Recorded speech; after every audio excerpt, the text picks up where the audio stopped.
With Arsenal looking set to sign a new central midfielder in January, could they turn to Portuguese international Renato Sanches? Well, let's find out today what he said in an interview via Fabrizio Romano. Also, Mikel Arteta discusses his touchline battle with Jurgen Klopp and Liverpool, and what Italian club reportedly want to sign Nicolas Pepe. As per, let's find out the latest Arsenal news today.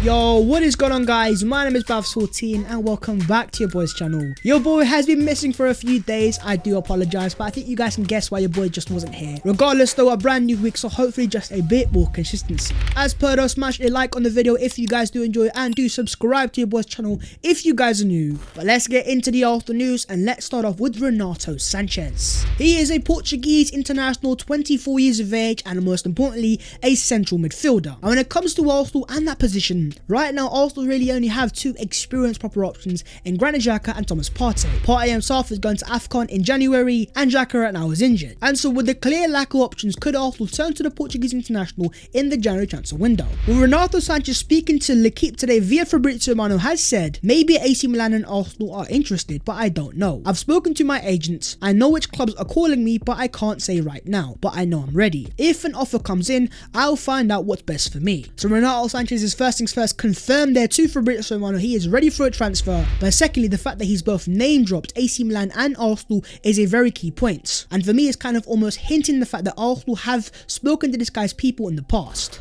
And talking about Arsenal, according to French reporter Alexis Bernard of Le 10 Sports, he has recently confirmed that Arsenal are very interested in Renato Sanches and have made their interest known to the player and his representatives, as well as Lille. Arsenal have not made an offer yet, unlike AC Milan, but that could change in the coming weeks. So according to a Ligue 1 source, AC Milan have made an offer for Renato Sanches, but there is also Interest FC from Arsenal Football Club. This video has been kindly sponsored by the guys at OneFootball. OneFootball is the app when it comes to staying up to date with the beautiful game. Now, whether that be staying up to date with the latest transfer news, maybe staying up to date with the team's latest fixtures, or even things like lineups, goal alerts, and live match updates. To put it simple, if you are a fan of football, you need OneFootball. Well, that sounds amazing, Babs, but how much does this app cost? Well, this is the beauty of OneFootball. You can access all their great features for the price of absolutely nothing. Yes, the app is available for free, and so make sure to hit the first link down below in the description and download the OneFootball app. Not only do you guys get access to a great app, but you're also helping your boys channel out massively, so for that, a gargantuan thank you from me to you. Now, the fact that the players name dropping Arsenal, and you've got now French reports kind of confirming that Arsenal do hold interest, I think it's kind of clear that Arsenal do like Renato Sanches. But is that interest reciprocated? Or if we are to cast our minds back to the summer, when the Arsenal centre-back Gabriel Magalhaes said come to Arsenal in an Instagram post of Renato Sanches, the response from Sanches was, "I'm waiting for your invitation." Now, of course, this could be interpreted in many ways. Maybe it's just banter, but for me, he's kind of confirming the boy does want to come to our institution. If Arsenal want to make this happen, this is a very possible transfer. And in terms of the player himself, there are a lot of selling points. First things first, the fact that he is still just 24 years of age, meaning he's yet to even enter his peak years. When it comes to ball progression and progressive carries, Renato Sanches excels. And if Arsenal were to sign him, Arsenal would be getting a player that would give almost a different dimension to our central midfield. He was, of course, a 2016 Golden Boy winner, and also when it comes to the Premier League experience, he has had a cheeky little loan spell at Swansea in the past, and so ultimately there are a lot of good factors to why Arsenal should sign Renato Sanches. But at the same time, I will say your boy does have a massive concern, and that, my friends, is the injury record of the player. A series of muscular injuries in high sensitivity areas. We're talking the thigh, hamstring and calf muscles, and also a meniscal knee injury this season, which adds another insult and fitness deficit. And the fact that he is still 24 years of age and these injuries have been a recurring theme so far in his career, you'd want to think that Arsenal do want a more reliable player when it comes to staying fit. But as per, my friends, let me know your own thoughts down below on Renato Sanches. And in the central midfield position, is he a player that you guys want to see Arsenal sign? Keeping it on the Arsenal transfers, what about reported target Dusan Vlahovic? Well, as Fabrizio Romano points out, Vlahovic has now scored 27 goals in 37 Serie A games with Fiorentina in this year. He's 21 and his leadership, mentality, technique, quality and physical structure plus shooting are unbelievable. Fiorentina wants 70 million euros to sell him, and many clubs are in the race. What a talent. So once again, Fabrizio Romano has confirmed the price tag of the player, but most importantly, there are 27 goals in just 37 appearances at 21 years of age. That, my friends, is most indeed very impressive. In terms of Arsenal, they have made it clear in the past they do want to sign a brand new long-term centre forward, and in terms of their current centre forward in Pierre-Emerick Aubameyang, well, he, my friends, is set to go to the African Cup of Nations in January. So personally speaking, I won't be surprised if Arsenal were to make a move for a brand new striker as soon as the next transfer window. But here's a question for you guys to answer down below in the comments. What do you guys think is a priority position for Arsenal in the next transfer window? Is it a brand new central midfielder, or is it a brand new centre forward? Okay, then moving on, let's discuss the Arsenal versus Liverpool results. There was no preview, no sort of predicted lineup, not even a 5 things you learned yet. Arsenal lost 4-0 on the weekend, if you guys weren't aware. And yes, it was a very painful defeat, but at the same time there are quite a few talking points. First things first, in terms of the Arsenal manager, he was involved in a touchline spat with Jurgen Klopp. And after the game, on that, Arteta has said he was trying to defend his side and I was trying to defend mine.